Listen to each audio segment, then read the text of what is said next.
Exciting video में आप सभी लोगों का स्वागत है। मेरा नाम है सुधीर और बात करेंगे इस वीडियो में हम Nifty and bank Nifty option chain के बारे में उसको समझने की कोशिश करेंगे। अंडरस्टैंड करेंगे यहाँ पे एक्सपायरी से पहले क्या कल बड़ा मूव आ सकता है। अगर वो मूव आएगा तो वो किस साइड आएगा, कौन से ऐसे इंपॉर्टेंट लेवल हैं जो कि ब्रेक होंगे। अगर ब्रेक होते हैं तो फिर कितना मोमेंटम मार्केट में बन सकता है, अप साइड या फिर डाउन साइड। साथ ही साथ में यहाँ पे एक बिग अनाउंसमेंट है यहाँ पे कि एक फ्रेश न्यू जैकपॉट कॉल यहाँ पे आज अनाउंस कर दी गई है। अगर आपने वीडियो नहीं देखा है तो चैनल पे जाके वीडियो देख सकते हो। यहाँ पे उसके अंदर सारी डिटेल्स यहाँ पे अवेलेबल है।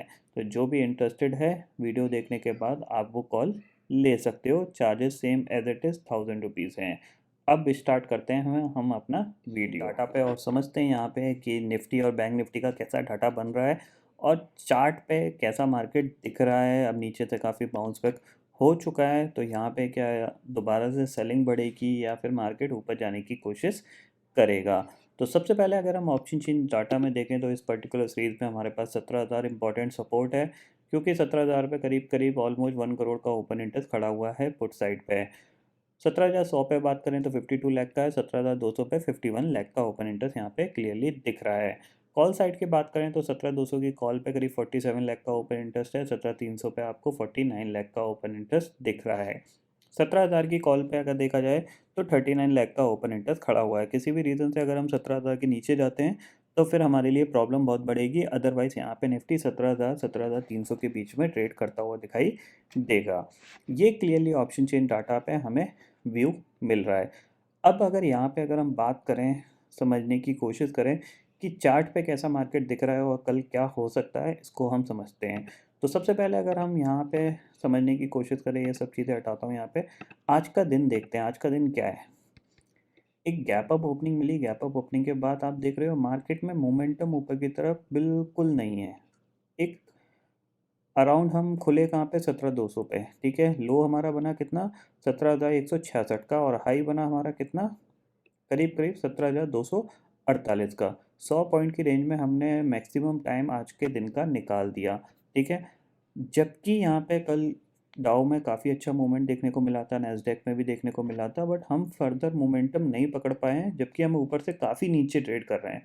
तो यहाँ पे जो ऊपर के लेवल पे कह सकते हैं जो बाइंग है वो थोड़ी सी मिस हो रही है, और शायद मार्केट किसी चीज़ का इंतज़ार कर रहा है या फिर वॉल्यूम्स आने का इंतज़ार कर रहा है। जैसा कि आपको पता है क्रिसमस और न्यू ईयर की छुट्टी यहाँ पे एफआईआईज़ छुट्टी पे हैं, और एफआईआईज़ के जो फिगर्स हैं अगर आप कंपेयर करोगे यहाँ पे तो कोई ज़्यादा बड़े फिगर्स नहीं है, और डीआईआईज़ अगर एफआईआईज़ सेलिंग नहीं करेंगे तो डीआईआईज़ भी नॉर्मल बाइंग कर रहे हैं। तो यहाँ पे क्लियरली आप देख सकते हो, देखो फिगर क्या है, बाय वैल्यू ऑलमोस्ट 2,000 करोड़ और सेल वैल्यू 3,000 करोड़, 1,000 करोड़ का यहाँ पे सेल था, जो कि ये फिगर करीब आठ हज़ार करोड़ के आ रहे थे बीच में। और डीआईएस ने 4,000 करोड़ का बाय भी किया था, 3,000 करोड़ का सेल भी किया था। तो एग्जैक्टली जो कांस्टेंट फिगर है वो मैच कर रहे हैं यहाँ पे। तो मार्केट में कोई ऐसा कोई बड़ा एक्शन नहीं देखने को मिल रहा है। बट अगर हम स्टिल डे चार्ट पे देखें तो यहाँ पे आपको यहाँ पे कुछ इंपॉर्टेंट पॉइंट बताने की कोशिश करूँगा मैं। अभी भी हम डे चार्ट पे डाउन ट्रेंड में हैं। भले मार्केट यहाँ से रिकवर हो गया है क्योंकि गिरा भी बहुत तेज़ी से था। आप देख सकते हो 17,377 से हम गिरे और लो हमारा कितना बन गया था, 16,420। ऑलमोस्ट 1,000 पॉइंट की ये डिप थी 3 दिन में। और अगर हम रिकवरी देखें तो करीब 6 दिन लगे हमें, अभी तक हम कहाँ तक पहुँच पाए, 17,233 तक, ठीक है। अब सबसे पहला इम्पॉर्टेंट लेवल आता है वो है आपका ये, जो कि है 17,385। जब हम इसको क्रॉस कर लेंगे तो हम न्यूट्रल होते हुए दिखाई देंगे, यानी जो डाउनवर्ड ट्रेंड है वो यहाँ पे न्यूट्रल होता हुआ दिखाई देगा। न्यूट्रल का मतलब ये नहीं है कि आप यहाँ से कोई एग्रेसिवली बाइंग कर लोगे। एग्रेसिवली बाइंग तभी होगी जब मार्केट 17,650 के ऊपर ट्रेड करने लगेगा। 17,650 के ऊपर अगर मार्केट निफ्टी ट्रेड करने लगता है तो फर्स्ट साइन आएगा पॉजिटिविटी का, यानी जो ट्रेंड था आपका वो नेगेटिव से न्यूट्रल हुआ, न्यूट्रल से अब पहला स्टेप बढ़ रहा है उसका पॉजिटिविटी के लिए, ठीक है। इतना आपको समझ में आ गया।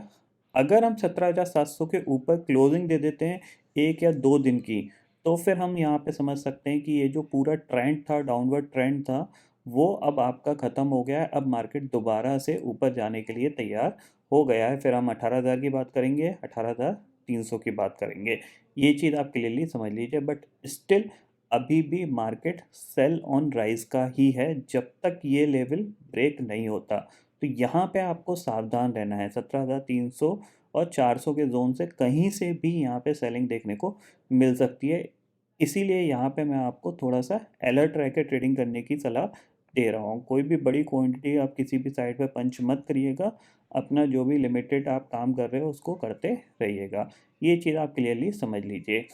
अगर हम यहाँ पे समझें कि शॉर्टर टाइम फ्रेम में हमारे पास कुछ एनालिसिस है, तो अभी भी यहाँ पे कोई एनालिसिस हमें नहीं दिख रही है शॉर्टर टाइम फ्रेम में, क्योंकि हम कहीं भी किसी भी साइड कोई ना पॉजिटिव प्राइस एक्शन बना रहे हैं ना नेगेटिव प्राइस एक्शन बना रहे हैं। एक कह सकते हैं कि न्यूट्रल टाइप का हम कामकाज कर रहे हैं। तो यहाँ पे आप ये समझ लीजिए, अब ये आपके पास हर एक लेवल एक रेजिस्टेंस का काम करेगी।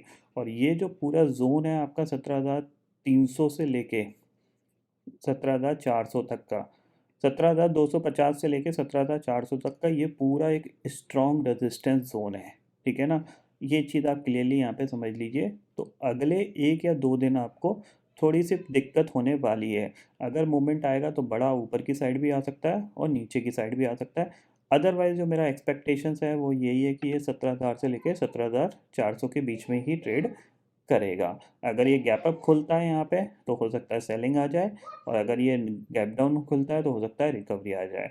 तो आपको थोड़ा सा न्यूट्रल सा ही व्यू दिख रहा है, कंसोलिडेशन ही मार्केट दिखा रहा है।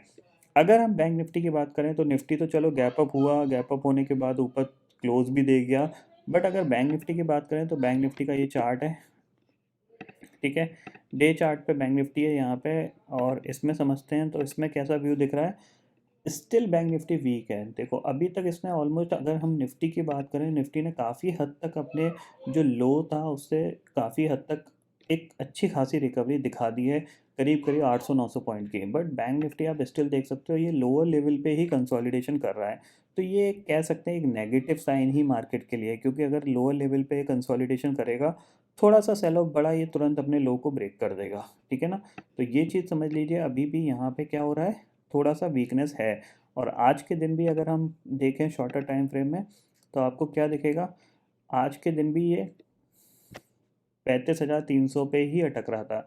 यानी स्टिल ये रेजिस्टेंस फेस कर रहा है, गिरा नहीं है लेकिन स्टिल ये रेजिस्टेंस फेस कर रहा है ऊपर के लेवल पे। तो थोड़ा सा आपको सावधानी रखनी है, क्योंकि कभी भी यहाँ पे कोई भी सेल ऑफ देखने को मिल सकता है, जिस तरीके से ये आपको यहाँ पे देखने को मिला था। ठीक है, इतना आपको यहाँ पे समझ में आ गया होगा। अब कल क्या हो सकता है उसको हम समझते हैं। तो सबसे पहले देखो, अगर हम यहाँ पे समझने की कोशिश करें तो हमारे पास एक रेजिस्टेंस है, वो है आपका ये। ठीक है, 35,500 का। जब तक इसके ऊपर नहीं निकलेगा तब तक यहाँ पे कोई फर्दर बाइंग साइड का एक्शन नहीं बनता। ठीक है, आज के दिन का रेजिस्टेंस देखें तो वो हमारे पास क्या है, 35,300 का। ठीक है, सपोर्ट हम कहाँ पे ले रहे थे, अराउंड 35,000 पे। और अगर ये कल 35,000 के नीचे निकल जाता है तो जाहिर सी बात है दोबारा से ये सेलिंग प्रेशर में आ सकता है, और टारगेट होगा आपका कितना, वही 34,700 का। ये हमारे पास टारगेट होंगे। तो छोटे छोटे टारगेट यहाँ पे बैंक निफ्टी में आपको देखने को मिलेंगे। अदरवाइज़ ये फिर इसी रेंज में ही कंसोलिडेशन करता हुआ दिखाई देगा, जो कि है 35,500 से लेके 34,500 की जो रेंज है, ये 1-2 दिन इसी रेंज के अंदर काट सकता है। अगर इसमें कोई भी फर्दर पॉजिटिव साइड एक्शन होना है तो कल का दिन इसके लिए सबसे बेस्ट होगा पॉजिटिव साइड जाने के लिए, क्योंकि नीचे से रिकवरी आई, हॉल्ट हुआ, और हॉल्ट के बाद ब्रेकआउट हुआ। तो ये हम समझ सकते हैं अगर कल यहाँ पे कोई मोमेंटम बनता है। बट मोमेंटम बनने के लिए जो कंडीशंस है वो ये है, अगर ये फ्लैट खुलता है और फिर ये ऊपर की तरफ बढ़ता है और ये सारे हाई मतलब 35,300 को निकालता है, फिर 35,500 को निकालता है, तो हम समझ सकते हैं कि ये फिर 35,800 और 36,000 के लिए तैयार हो रहा है। अगर ये गैप अप खुलेगा तो जाहिर सी बात है यहाँ पे सेलिंग आने में ज़्यादा देर नहीं लगेगी, या फिर प्रॉफिट बुकिंग आने में ज़्यादा देर नहीं लगेगी। और आरबीएल बैंक की न्यूज़ के बाद थोड़ा सा बैंकिंग सेक्टर में थोड़ा सा प्रॉब्लम है, क्योंकि इंडसइंड बैंक हो गया, बंधन बैंक हो गया, ये एक वीक कैटेगरी के बैंक हैं और इनमें कभी भी सेलिंग आ सकती है। तो इसका इफ़ेक्ट और भी बैंकों में देखने को मिल सकता है, इसीलिए बैंक निफ्टी अंडर परफॉर्म कर रहा है। तो जो व्यू है वो यही है कि थोड़ा सा यहाँ पे कॉशियस रहिए, किसी भी लेवल से यहाँ पे सेलिंग देखने को मिल सकती है। बाइंग भी हम करेंगे, जब बाइंग करने का एरिया आएगा तब हम बाइंग करेंगे, और एरिया है 17,650 के ऊपर का। यहाँ पे मैं क्लियरली कोई बाइंग के लिए इंटरेस्टेड नहीं हूँ। इंट्राडे का जो प्राइस एक्शन होगा उसके बिहाफ पे मैं ट्रेड करूँगा, लेकिन यहाँ पे पोजीशनल कुछ नहीं बनता फ़िलहाल के लिए। ये चीज़ आप क्लियरली समझ लीजिए। और शॉर्टिंग अपॉर्चुनिटी में 17,400 एक अच्छा शॉर्ट बनेगा। उसका जो स्टॉप लॉस होगा वो 17,650 होगा, पोजीशनल स्टॉप लॉस है। क्योंकि यहाँ पे ज़ाहिर-सी बात है, आज 28 तारीख हो गई है, कल 29, 30, 31। एक को जैसे न्यू ईयर हो जाएगा, 2 या 3 तारीख से आपको एफआईआईज़ के फिगर बढ़ते हुए दिखाई देंगे। और नॉर्मली एफआईआईज़ सेलिंग कर रहे थे, तो अगर वो कंटिन्यू करते हैं सेलिंग, तो यहाँ पे मार्केट दोबारा से नीचे डिप लगा सकता है। ओमिक्रॉन को भी मत भूलिएगा, ओमिक्रॉन के भी केसेस काफ़ी तेज़ी से इंडिया में बढ़ रहे हैं, तो जाहिर सी बात है रेस्ट्रिक्शन लगना स्टार्ट हो गए हैं। जगह जगह स्टेट्स में नाइट कर्फ्यू अनाउंस हो गया है, तो उसका इफेक्ट भी मार्केट पे पड़ेगा। अभी नहीं पड़ रहा है, क्योंकि जाहिर सी बात है कि जो सेलिंग कर रहे थे वो फ़िलहाल छुट्टी पे हैं, और जो बाइंग कर रहे हैं वो फ़िलहाल बाइंग कर रहे हैं। तो यहाँ पे डीआईज़ बाइंग कर रहे हैं, रेदर देन उनकी बाइंग के बावजूद यहाँ पे मार्केट ऊपर की तरफ कोई बड़ा मूवमेंट नहीं दे पा रहा है। तो ये इंडिकेट कर रहा है कि यहाँ पे मार्केट टॉप आउट होने की कोशिश कर रहा है।